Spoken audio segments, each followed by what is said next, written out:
Hello, and welcome to another episode of Now We're Talking. I'm Scott. I'm Julie. And thanks for joining us again. We hope you're enjoying listening to our little show as much as we are enjoying making it. We're available on all podcast outlets, Apple, Spotify, Pocket Cast, etc. This is episode 5. Yay. Who knew? Look at us moving right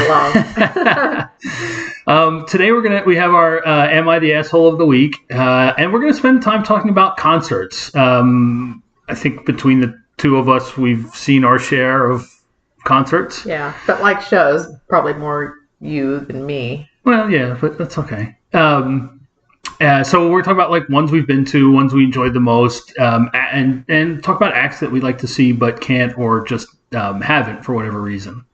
Okay. All right, cool.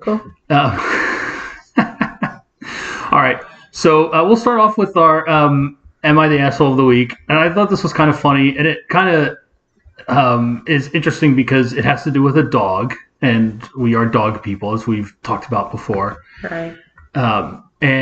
So this one is, am I the asshole for refusing to attend my sister's wedding after she asked me to give up my seat for her dog? So this 28-year-old woman has a sister who's a little bit older and is getting married in a few weeks. And the bride-to-be has a dog named Luna, who she absolutely adores. Probably with a name like Luna, I'm picturing like a yellow lab or something. Yeah, maybe. Anyway, so it's a small wedding. There's only about 30 people, and the woman who wrote this is the maid of honor. To choose honor, she was really happy to be made the maid of honor. She's helped her sister spend months planning, making sure everything was perfect. As a sister would. As a good sister would, exactly. Yeah. But then about 2 weeks ago, the bride-to-be dropped a bombshell. She told me that she wanted Luna to have a special role in the wedding, which I thought was sweet. However, she then asked if I would be okay with giving up my seat at the head table so that Luna could sit next to her during the reception. So she thought she was joking at first, but then realized that she was serious. She asked why Luna couldn't sit on the floor or at a different table. So she wants to sit in a chair. She wants the dog in a chair at a table. Okay. She said that Luna needs to be right next to her because she gets anxious around crowds. This is probably my third red flag. But anyway, she even said that I could sit with the other bridesmaids or find another seat somewhere else in the room. So the author of this said that she wasn't happy with that, told her sister that. She'd been excited, happy to be the maid of honor, but didn't want to give up her spot for a dog. And of course, arguments ensued. The bride said that she was being unreasonable. She said that Luna is like her baby and that she should understand how important it is to have her be comfortable. And then, so the author said that she might not even go to the wedding at this point. And then the bride accused her of trying to sabotage her day and said that, and this is another big red flag for anybody who's, in any situation where they said, if I really loved her, I'd do this one small thing for her. And of course now the mother of both of them thinks that she should just go along with it to keep the peace. But friends are saying that Sarah is out of line, and is she the asshole for refusing to attend the wedding if I have to give up her seat for the dog? All right. Well, I've got so many thoughts. I grabbed a pencil and decided to try to write them down because I don't want to forget what it is I want to say, which I probably still will. But first of all, I mean, from my perspective, I have a sister, and I can't imagine that she would ever say those words to me. But even if she did, I would have to believe there's something else going on to cause her to not want her at the table. And she's using the dog as an excuse is kind of my first inkling. The other thing is, if it really is that she just wants the dog close to her, I'm sure there's plenty of time to just enlarge the table and put another chair on the other side of the dog so her sister could still be at the same table without saying we can just sit with the other bridesmaids or at another table. So just that feels like just a complete push out from I don't want you anywhere near me situation more than I just want to make room for my dog. You know what I mean? Yeah, I guess. I mean, I don't I don't think that. I don't know. I don't know. It's hard to understand the motive. But I will just say, you don't want your dog at a wedding reception. There's going to be food there. I mean, Right. if you're Yeah. at at home, does she have her dog sit at the dining room table with her, Yeah. like on a chair? Does she Right. put the dog up on a chair? Right. And I mean, But she might. she might, but that's. I mean, as much as we love our dogs, we never Yeah. had them sit at the dining room table with Well, us. I mean, when I had Beethoven, he came right up to the edge of the table and just eat off the side of the table. And on one occasion, pulled the tablecloth so he could get 2 more of it. But, we don't know how big Luna is. Right. But, I mean, it's unsanitary. Yeah, there is that too. And Yeah. it's also, and I think when we first talked about that, I made the point that, like, nobody wants who's going to take care of the dog? Right, Like who's going to take it out to pee and poop? right. And And how do they act around? Well, but I mean, like, Number of it's other like it's people. like, hey, we just had our first dance. Now I got to go take the dog out, and pick up its poop before I cut the cake. Right. It's Yeah. just, Yeah, it seems seems a little bit weird. to me. and if it's anxious around crowds, why are you putting the dog in that position where it's going to be around 30 odd people, and then people that it doesn't know, and Yeah. I assume that there are caterers or whatever, plus wherever they're holding it, do they allow dogs? I mean, what are they going to, Yeah. I mean, there's so many red flags, and then Well, there's a lot of questions about this. and then to choose the dog over your sister. Yeah, and that's the big one. I mean, why are you doing that? Yeah. I mean, that's why I think there must be something else going on. I mean, I think what's really sad too is at this point, the sister's probably already done a number of things as her duty as a matron. Yeah, that the of dog honor. didn't do. Not that duty. No. I just mean that, the dog didn't help pick out invitations. Oh, right, and, right. That's what I mean. She's Yeah. already put in the work for Right. it all, and now she's just getting shoved aside. And even if my sister would have ever done anything like that to me, I think for a wedding, I might decide not to show up in the same way I would have before, but I don't know if I would not be able to go. I mean, I might show up after the wedding was over, middle of the reception, just long enough to give her a kiss and say best Well, she wishes, probably wouldn't want to see you at that point and then if you didn't show up for anything else.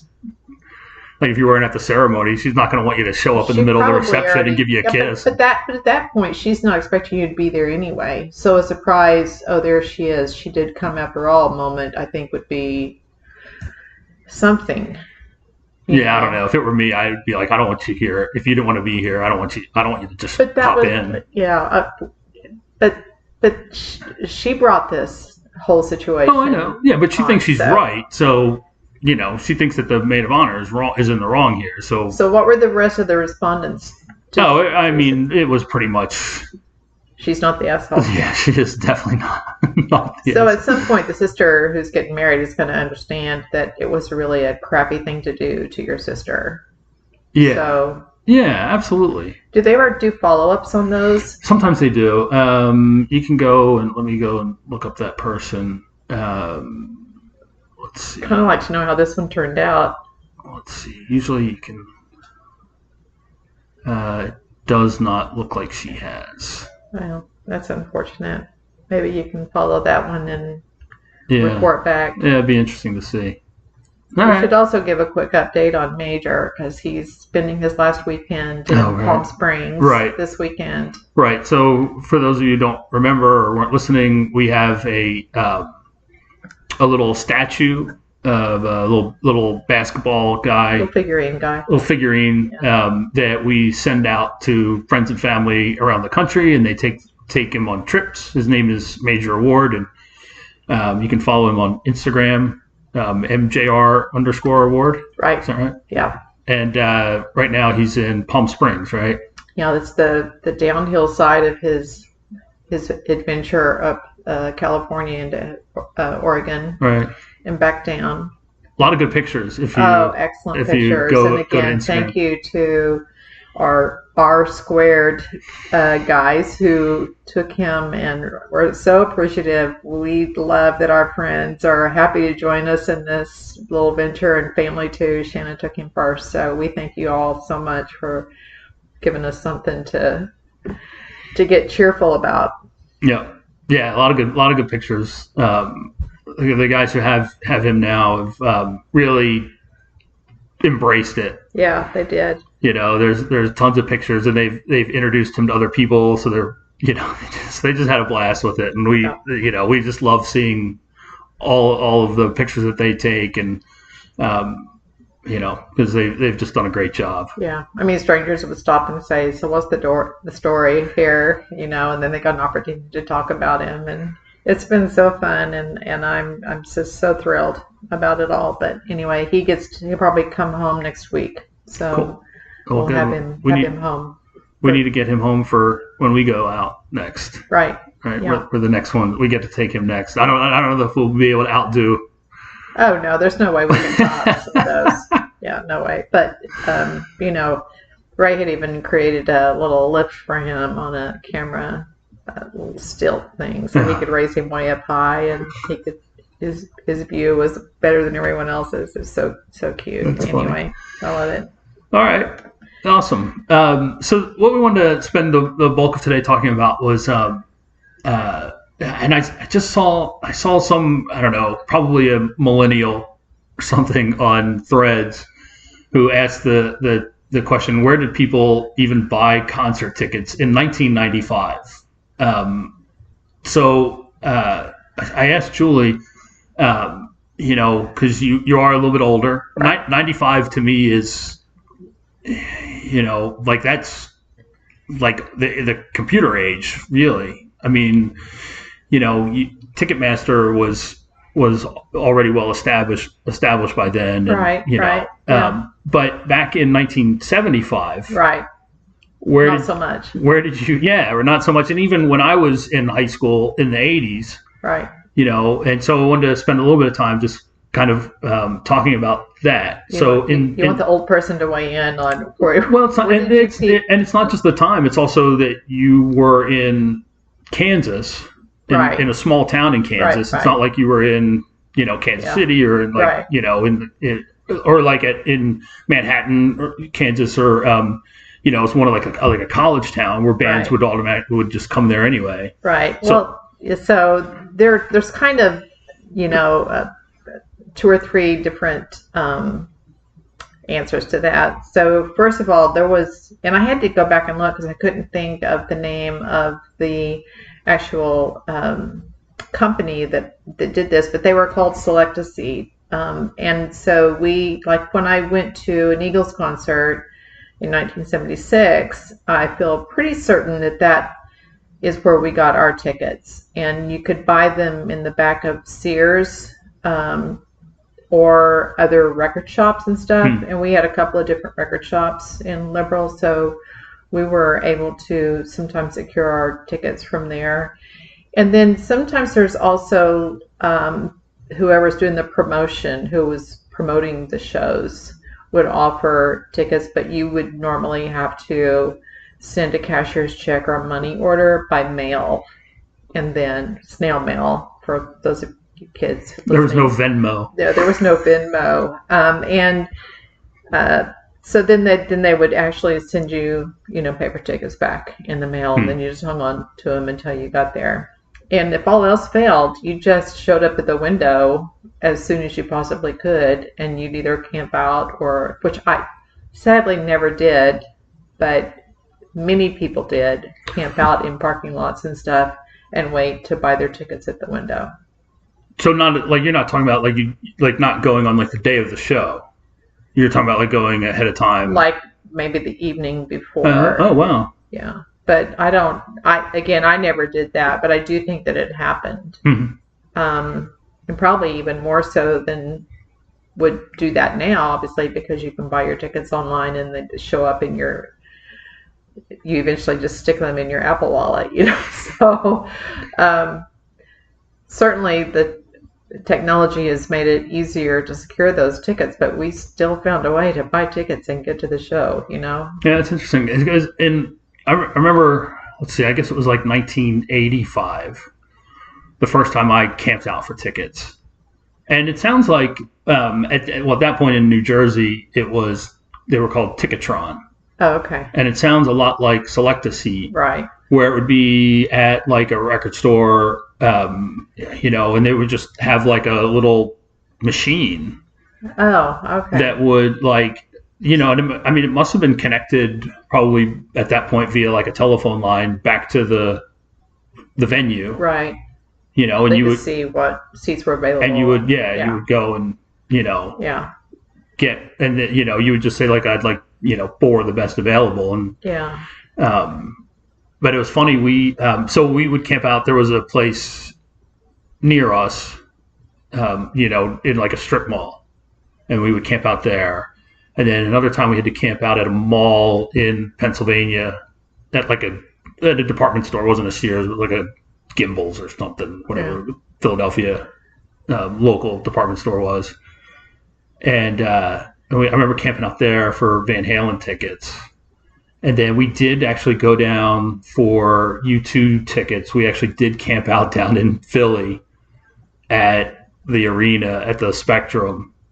I mean, I think that would have been so fun. I mean, it was just typical. I mean, because it was like fall. Yeah.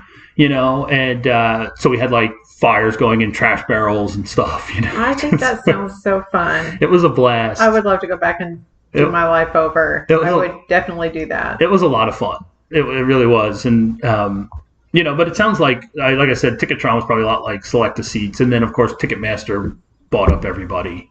And I had thought in my head for some reason that Select a Seat had been bought by Ticketmaster or they bought up everybody. Yeah, but I think Select a Seat still lives on its own. Oh, really? It's a Wichita, Kansas-based company, Oh. And I think they're still in business. And so they still sell tickets for various events. Not that you can't buy tickets for those same events somewhere else, I suppose. But I wonder if their service charges are less than Ticketmaster. I don't know. I mean, I looked and like they're selling tickets for Miss Kansas this year. So I don't know if they just are a Kansas-based sort of thing or if they're bigger than that. But anyway, that's how we got our tickets. It was like the Eagles concert that we went to in Denver in '76 was, the promoter was a guy by the name of Barry Feline, Feyline. And so Feline Productions also still exists, but they became pretty much the production group of the early 70s and early 80s in getting rock bands into venues besides, you know, New York and California.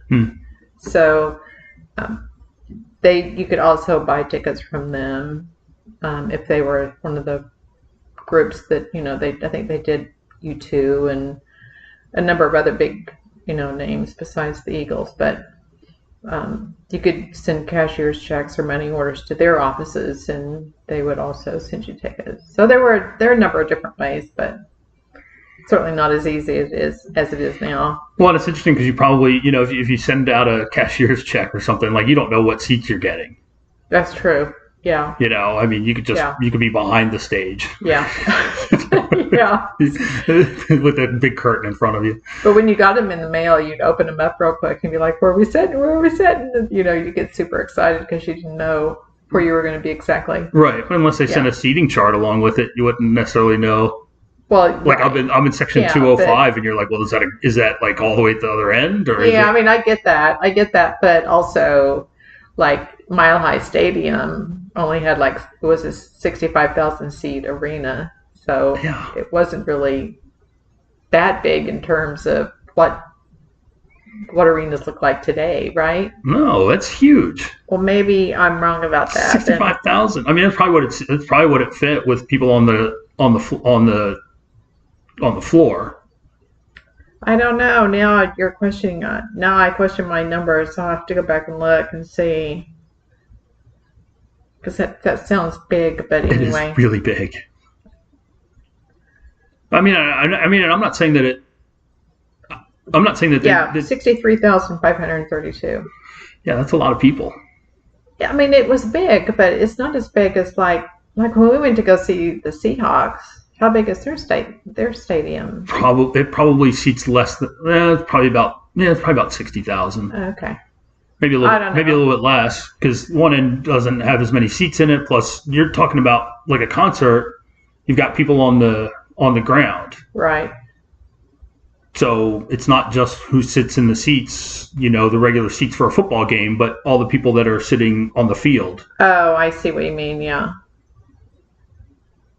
So 65,000 is a big.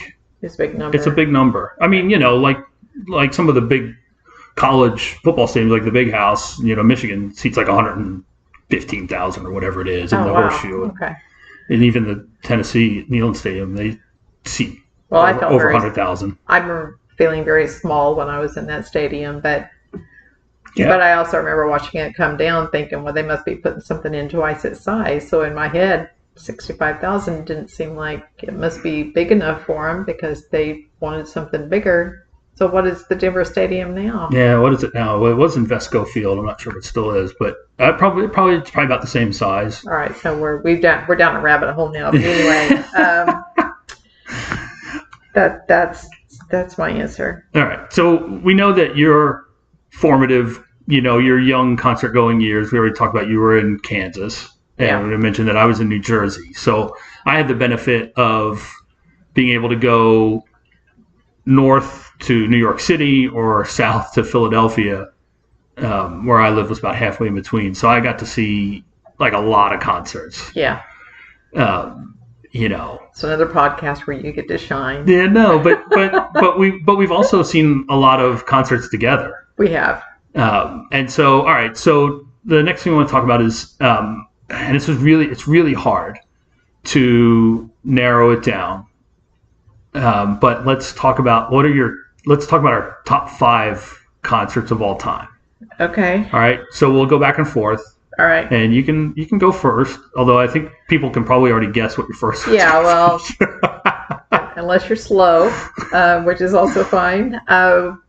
My Eagles, August 8th, I think it is, concert in 1976 at Mile High Stadium, Denver, was probably like the first memorable concert I'd been to. Now, I had gone to Oklahoma City and to Amarillo, Texas to see Bachman Turner Overdrive and Charlie Daniels, which really is weird because now we live in the home of Charlie Daniels, and I'll just leave that there. But there was good times to be had at the Eagles concert, and you didn't, at least in 1976, go to Denver without also eating at Casa Bonita, which was a Mexican food restaurant that had the gold top on the building. It was really fantastic. It looks like kind of like a White House, only it was gold on the top. Anyway, I was very sick and didn't feel well at all because I was 3 months pregnant, but it was still just the biggest concert of my life at that time. So it was memorable for me in that respect. It's a big concert. Yeah. Yeah. Oh, and they were with Pure Prairie League and Linda Ronstadt. Just like throw that in real quick. And it's kind of interesting that weren't they her like backup band, like backing band, Linda Ronstadt? Yeah. And then she ends up opening up for them. Right. Yeah. Okay. So let's see. I've got mine. I don't have mine in any particular order, so I'm trying to think. I think I will go with. Okay. I'll go with U2 on the Unforgettable Fire Tour, and I've seen them a number of times. But one of the things that I really liked about this, and this was a time when I'd seen a lot of bands with like big shows, lasers, and lights, and just all kinds of cool and fun stuff. And the Unforgettable Fire Tour, which is different than like when we saw U2 on like in Raleigh, yeah. On this tour was really simple. Like there wasn't a whole lot going on. It was just the band playing, and just just a lot of like simple lighting. Yeah. And it was just them. The purity of the music. Yeah. Was the star, which is awesome. And it was just so fantastic. It was just such a good show. And you know how like arenas at that point it was in the Spectrum, which really only held like 12,000 people probably. You know, arenas have like those like the areas around the outside, you know, the ring around where people walk, where like the bathrooms Right. are and the concessions are and stuff. And they ended with the song 40, which is the last song on War. And everybody's walking out and walking through the concourse is the word I was looking for there. Everybody's walking around the concourse still singing that song. Oh, wow. And it's Yeah. just amazing. And so it was really, you know, really was you know, I mean, that was 1984, 85 maybe. Yeah. And I still, you know, remember it like it was yesterday. It was just such a great Isn't show. it I mean, the music is one thing, but isn't it just the connection you feel with thousands of other human beings Mhm. around you and the camaraderie you share in that moment that makes it so special? Yeah. Just fantastic. Yeah. All right. Next Cool. up. Oh, so let's see. I guess my second one would be Fleetwood Mac. I think he bought me tickets for my birthday. We still lived in Memphis, but Fleetwood Mac was playing in Nashville. So I can't remember for sure, but I almost think it was a surprise, maybe at the last minute. Not surprise in that, oh my gosh, we're going to a concert and I'm walking up. I knew ahead of time, but like I don't know. For some reason, I feel like there was like a big surprise associated with that. And of course, Stevie Nicks and Fleetwood Mac are from my really super important years as a young adult. So I loved listening to them. They mark a point in my life where just feel really connected to music, and so Stevie will always have a special place in my heart. So that would be my second one. All right. All right. My second one is going to be the first time I got to do this twice, but the first time I got to see Billy Joel and Elton John play together. Okay. What they call the Piano Man and the Rocket Man, or something like that. Face to Face, I think, was the actual tour name. Oh, that's nice. And it was really cool. It's a really good show, and it was kind of funny because I was. I'll try to be really quick about this, but I was living in Pennsylvania. My fiance at the time was in Massachusetts, and she got tickets. And I was just like, I can't believe you didn't get me tickets. And she's like, well, let me see what I can do. So then she got me a ticket, but she kept telling me I couldn't get you with us. And they were like on the floor, on the field. They had good seats and stuff. And Yeah. she made it sound like I was going to be like by myself. Up in 409. Yeah, you know, with my nose bleeding and everything. And we got there. And she's like, here's your ticket. And I look, and I'm like, wait a minute. She got me, somehow, I forget how it happened, but she got me a ticket with them. Nice. So I got to see them, and it was just a fantastic show. That's nice. It really was. I mean, Billy Joel and Elton John playing together, you know, because like one would play a set, and then the other one would play a set, and then they'd come out together and play like, you know, 3 or 4 or 5 songs together. I can imagine how wonderful that would have been. Yeah, it was fantastic. Yeah, but so that takes me then to my one of mine, which is also Elton John, but it is the Manchester that we got to see in England when we went back. What was the year? 2022? 23. Okay. So that definitely registers on one of my top 5. Such a fun trip to begin with, and then to get to see him there is just it's his home. We don't just feel like, at least I feel like home when I'm there. A lot of my ancestors come from there. So it always feels very comfortable to be there, and the people are so friendly. The venue was nice. We had great seats. It was just phenomenal experience. Okay. All right. And I agree, it was phenomenal. My next one is going to be is another one where, again, it wasn't about the lights and the lasers and you know, special effects and, you know, all that stuff. It was I saw Sting on his first solo tour during the Blue Turtles. I saw him at Radio City Music Hall, and it was just fantastic. It was just this amazing band. So jealous. You know, it was Omar Hakim on the drums, who we know Omar also he played the drums on Dire Straits' Brothers in Arms album, and then like this past year when they had the tribute to Taylor Hawkins, he was one of the drummers that played there, and he's just a fantastic drummer. Wow. And then we had Kenny Kirkland on piano and keyboards, and Branford Marsalis, I'm drawing a blank. Dave, I'm trying to remember the bass player, but Sting played bass when he was with the Police, but with this sort of more almost like jazz sort of ensemble that he had. Like he left the bass, Daryl Jones, he left the bass up to him and played guitar because the bass parts were more complicated. Oh, really? And so that he could and Sting's a fantastic bass player, but he played guitar so that he could concentrate more on the singing and everything, and let the the professionals behind him do the work. But it was just this outstanding band, and they jammed and they had fun. And then real quick, I'll tell, like, when I go to concerts, I'm one of those like this is my seat, I'm going to stay in my seat sort of person. Right. But the guy I was with saw 2 seats like 20 rows ahead of us, and he's like, let's just go down there, and if people come, they come, and if not, we'll be halfway to the stage. And so we went down there, and just the other people never showed up. So we got to. Oh, nice. So we had, we improved our seats, and it was just a fantastic show. I was going to say, no matter what you had to pay for that concert, it would have been money well spent. Yeah. And the fact that you got to snibble on it is even better. Yeah. All right. Okay, so I think my next one then would be Shock Face, Eagles again. Shannon and Will came out, and they treated us to being able to see the Eagles in Nashville, which felt very full circle moment for me because, as I said before, I was pregnant with her when I went to the 1976 concert in Mile High Stadium, and so when their song "New Kid in Town" came on, which is always kind of special to me because as a pregnant woman, somewhere soon there's going to be a new kid in town.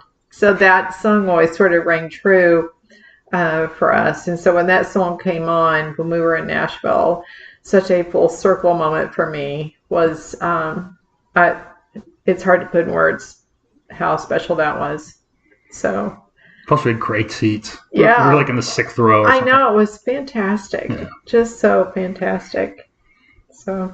All right. And then speaking of great seats, so I've been to, 15 Rush concerts.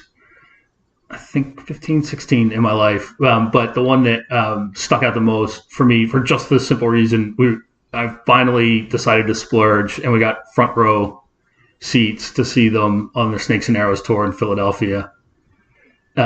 So I just, Yeah, and I didn't put this on my list of things, great concerts, but it definitely would have gotten a mention from me because I think it's the only concert I ever got to go to where you had a limousine. No, that was a different one? That was a different one. Oh, okay. Well, so then that one is the one that would register for me. Where was that one? It was in Virginia Beach, and we'll get to that one. Oh, okay. Bit. Oh, I didn't know you had that on your list. Sorry. It's okay. Anyway, all right. So my turn? Yep. All right. So my next one would be Bruce in Edinburgh. Which is also my last one. Oh, okay. So, all right. Go ahead. So, yeah. Well, I'd never seen Bruce Springsteen before and had been on my bucket list in hoping that at some point he'd come closer, to us in the Tennessee area. And then when we decided to take a trip home or take a trip to the UK last year, Scott, we kind of thought we'd be able to see Elton John, and then Scott was like, well, Bruce Springsteen, I got that backwards. You did, yeah. Okay, yeah. Bruce was going to be there, yep. And we decided, we definitely while we're there. Yeah. And then Elton John came along later. Right. I was just like, well, while we're there, Elton John's finishing up his tour there. Okay. So anyway, that would be one of the others that registered on my Richter scale Great concerts. Yep. It was number 5 on mine as well. Okay. All right. Excellent. Okay. But the concert where you had, like, I was upstairs getting ready and you came up and you're like, are you ready to go? And I'm like, yeah. And so I walked downstairs. I'm thinking we're going to hop in a taxi to go to a Rush concert. Oh, I thought you were through that topic. So, no, the next topic is the top 5 moments at a concert. Hello? Okay. Do you have your top 5 moments at a concert? Yeah, you start. Okay. All right. Well, all right. So I guess I'll do this one because you keep bringing it up. We did go to Virginia Beach to see Rush, same tour, and I rented a limo to take us out to dinner and then to the show. So I knew that, I'm a much bigger fan of the band than Julie is. So Can I get a name in? There's no accounting for taste. So I thought, well, let me try to make this special, do a little something for her, So we did. I had a limo pick us up at the hotel, take us to dinner, take us to the show, and then we went out to a bar afterwards, and then it took us back to the hotel. It was really such a good time. It was fun. So no matter whatever happens to us in the future, I thank you so much for that night. It was really great. I'm glad you enjoyed it. All right. Oh, so my top 5 moments. I don't know that I made any notes for this. Okay.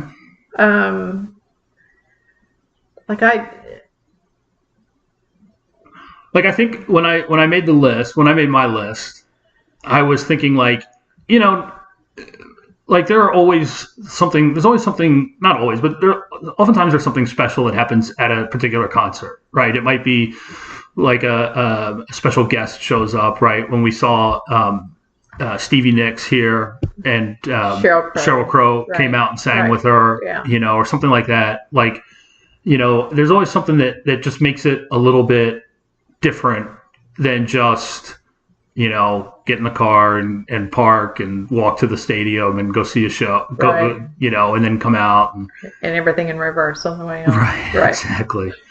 And so that's kind of what I was thinking about. And, it could be like, oh my God, they played this song, then they never played that song, and it's my favorite song. And, I finally got to hear that live or something like that. Or, I'll give you another one of mine. I saw Springsteen outdoors at UNC at Keenan Memorial Stadium. Okay. And I don't know, man, there was some big bug that crawled on his microphone.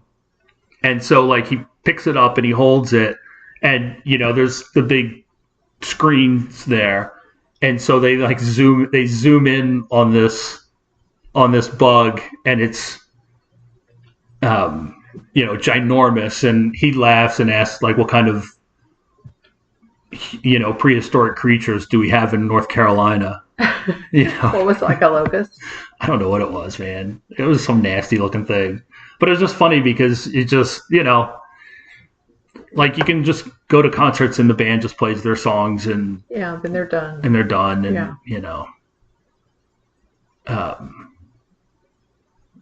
so then, also I put when we went to see Elton John in Manchester and we got to get our picture taken. Oh yeah, that was for sure at his piano. Yeah.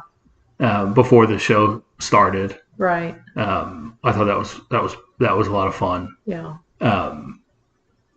And then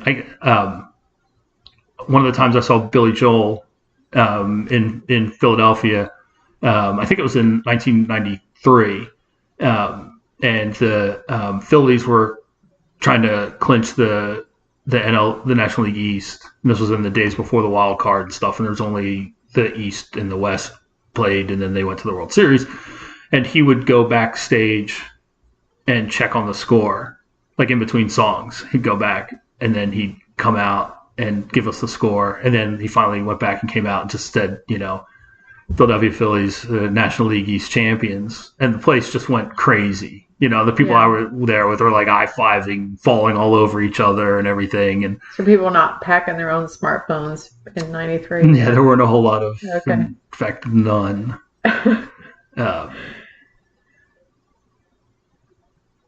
So anyway, that's kind of anything. Well, I I don't know how I missed this section of the show, but no, I guess not. I mean, I have these flashes of pictures of the concerts I've been to, but none of them are worthy of speaking of. They're important to me, but they wouldn't be to anyone else. Not that anything I say is important to anyone else, but anyway. Let's move on. Okay. All right. So next, we want to talk about the top 5 acts that you'd like to see or wish you could have seen. Okay. All right. You go. All right. Well, so my first one would be Garth Brooks, because, having lived now in the Nashville area for a number of years, and even before, even when I lived in North Carolina, he was such the rage, and the albums and people who would go see his shows would come back just completely in awe. He's like such a showman. And what I could tell from him, from my perspective, was he's the great marketing guru of our time. He knew how to market himself in so many ways. And I just was always sort of a little bit fascinated with his ability to get in the public eye and capture so much of an audience. His music is great for sure, but he kind of went a step beyond that in my mind. And so I've always wanted to see Garth Brooks. And so luckily for me, I finally get to. We are going to go see him in Vegas in December. So I'm super thrilled about that. So he was like one of the first ones in my list. All right. First one on my list, I think, is Pink Floyd. Okay. I think I would like to have seen them, especially in the earlier years, maybe after like The Wall came out, or or even like Delicate Sound of Thunder, like that came out in the '80s. I would have liked to have seen them then. I think for a lot of my choices, it's kind of those like I wish I'd been able to see them, like at their prime. Yeah. Like I don't know that I necessarily want to see them now as much as I would have liked to see them then. Yeah, that should be a topic of a different show. But I think like Pink Floyd always put on a really good show from what I've heard. So that'd definitely be top of my list of bands that I'd like to see or wish I could have seen. Well, and when you say top 5 acts, I didn't necessarily just, I probably did stick in the music genre, but Andrea Bocelli, who... That would be music. Well, I know, but I'm just saying, not like rock band type concerts that we typically would think of. I can't... If he performed by himself, he performed with his son, or performed with any other performer, I would be there in a New York Minute if he was anywhere close. I think he is going to be one of those people I weep about when he leaves the world. So okay, Andrea Bocelli. All right. Yeah. My next one would be REM. I listened to them a lot in college, and I don't know. I've been listening to them a little bit recently, and would have liked to have seen them. I'm sure they put on a really good show. I don't know a whole lot about what their live performances were like, but I think they would have been a fun band to see, and I like a lot of their music, and so I think like in their prime again, like late '80s, early '90s. Yeah. Well, when we talked about putting this list together, I looked back at my playlist and I thought, who do I really want to see? Who would I want to see? And so I looked at my playlist and I was kind of taken aback by the number of songs and albums by a particular group or person called Sting. Person called Sting. Yeah, I would love to see Sting's concert. So I'm super jealous that you got to do that, but I can't. Even today, I pay a lot of money to see him. Yeah, he's super talented. Yeah. I'd definitely. And that back to the next one on my list is kind of staying adjacent. I would have liked to have seen the Police. Oh, right. When like at their height, like maybe. I mean, it's kind of, in some ways, kind of sad that they broke up at. I mean, when Synchronicity was their last album together, and it was a huge album. I mean, it was just a huge album. Right. I would have liked to have seen them then, because I just think it's kind of funny that they're also a trio of really very talented musicians. I mean, Andy Summers is a great guitarist, and Stuart Copeland is a fantastic drummer. For sure.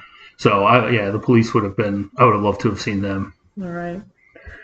Well, my last one in the list is Neil Young, which probably comes as a huge surprise to anyone who knows me. But there is a particular song, and truly, if he just showed up and played this one song, it would be worth all the money I paid for the ticket, and that is Harvest Moon. It's the most beautiful song. If you haven't heard it, just do yourself a favor and go find it wherever you get your music. Spotify, Apple, your albums in your cabinet, wherever it is, just go pull it out and listen to it. It's so beautiful, so touching. And I try to listen to it a couple of times a week. So there you go. I know the son of the drummer on that song. Oh, that's right. Yeah, Todd. Yeah. Todd's dad played on that. Yeah, you should talk about that sometime. It's like 7 degrees of Kevin Bacon. Yeah, it's like 2 degrees. Well, 3 degrees. Okay, so, you only have 4 for some reason, because I guess you couldn't come up with a 5th one. Because I can't count. Okay, so my next one would be, and again, this is, like, I would like to have seen them in their prime, is The Who. That would be good. I don't think I want to see them now. I think that they're touring, or they have toured recently, but it's just, Pete Townsend and Roger Daltrey, and because of course John Entwistle and Keith Moon obviously are both gone, but plus they're like 80 years old, so I don't, I mean, it's fine, but I'd rather have been able to see them in their prime, even after Keith Moon was gone. I still would have liked to have seen them then, 30 years ago. Because every like concert footage and stuff that I've seen, it looks like a really good show, and they've got a lot of really, really good songs. So I think it would be a fun concert to go to. Yeah.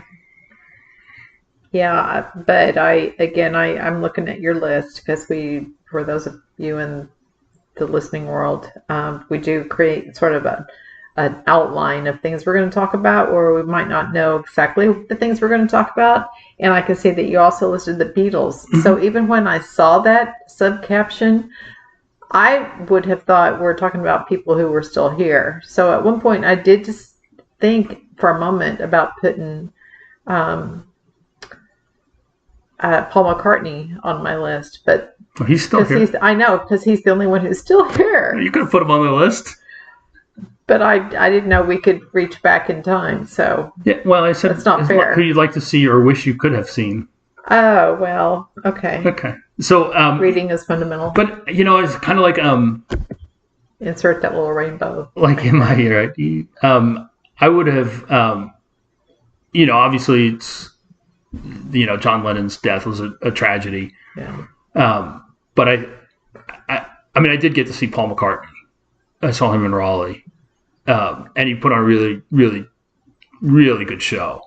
And at that point, it'd probably been the most I ever paid for a concert ticket. How does that end up on your top 5? Yeah, I don't know.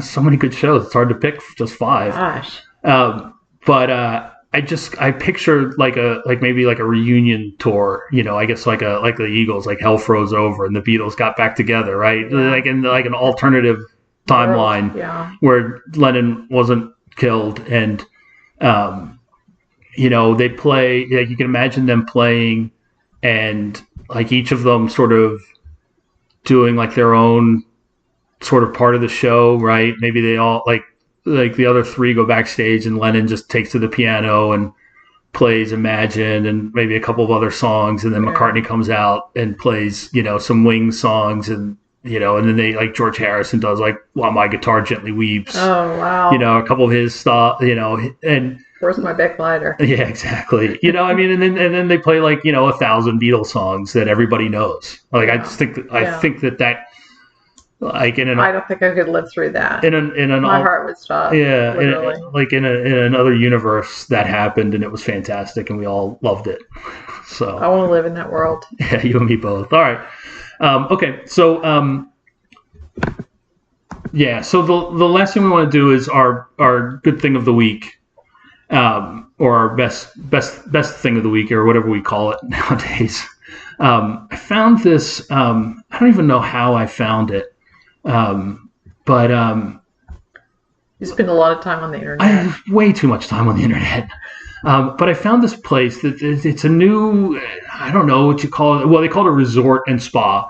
It's called Cosmos, and they call it the Cosmos Stargazing Resort and Spa, and it's in Colorado, and it sits up next to, or it will sit up next to, the Great Sand Dunes National Park. I guess it's a national park, and it's a international dark sky park. So no, and for dark sky people, that is just a part of the world where it's so dark that you can see. There's no light pollution. Right. So you can see more of the stars, the Milky Way. All that kind of stuff, and they're building these villas that are specially designed for stargazing, and they like the villa has on one end of it has what they call the Constellation Dome, and it has it's where the kitchen, the living room, and stuff are, and like this little meditation space. There's an observatory deck where there's going to be a telescope and a little, I guess like a hammock or something. There's what they call the sleep capsule, which is where you can kind of look out onto like the dunes of the park and everything. And then there's the other end has a stargazing spa, which is another sort of dome, like, glass dome with like a jacuzzi in it, and just an uninterrupted view of the stars, and then a little patio with a fire pit. And then they're going to have like a spa and stuff there too eventually. And it's just being built now, and you can actually go, and we'll put a link to their website, but you can go and sign up to like reserve your spot. And we reserved it for a few nights. We don't know when, but hopefully we're going to be there next year. And it just looks really cool. Like, Julie mentioned that she's like, I wonder if we'll have like internet there, and she said, what did you say? Like, a part of you hopes we don't. Right. I mean, it sounds so dreamy to me. I mean, because for those of you who don't know us, we have built out the back part of our yard with the fireplace, and right now it's not covered. And so as much as it gets super hot here sometimes in the summer, but sometimes we sit out there and we just, because of the way our chairs are built, we can throw our heads back comfortably and just look at the stars. And we don't have a lot of light pollution where we are. There's some, but probably more than you we're really certainly think. Not dark sky, that's for sure. But we love looking to the heavens and looking at the planets and such. So when Scott threw this at me, I'm like, oh my gosh, I think that sounds so great. I would love to go there. So as it turns out, I guess we're going there. Yeah. So, I mean, if it's something you're interested in, and like I said, it's right up, it says it's 15 minutes to the national park, so there's stuff to do, to explore during the day, and then, see the stars at night. We just hope that we have cloud-free days, because that's, man, I'll tell you what, if we have 3 days of rain, it's going to be miserable. Yeah, that's going to be sad. But it'll still be good to get away. And, Colorado's my old stomping ground. When we were able to get out of Kansas, that's typically where we went, so Right. it'll still be fun. Yeah. So definitely check that out. Cosmos. It's Cosmos with a K. Stargazing Resort and Spa, and I think it'll be a lot of fun, and it should be relaxing. It'll definitely be one of those vacations that you don't need a vacation after. Right. Because you always have those vacations where you run around and do a lot of stuff, and then you. Yeah, we'll totally be chill this trip. Yeah. One of the things that's kind of cool is it's 8,000 feet. It's at 8,000 feet. All right. Like running there is going to be tough. Yeah, well, I'm not going to be running, so I don't care about that. And they say they have 280 sunny days a year. It'll be fine. Yeah, we'll see. It'll be fine, they said. So anyway, that's our good thing of the week. And I guess with that, we're going to wrap it up. Okay. All right. Hope you guys enjoyed it. And we will see you again next week. Bye.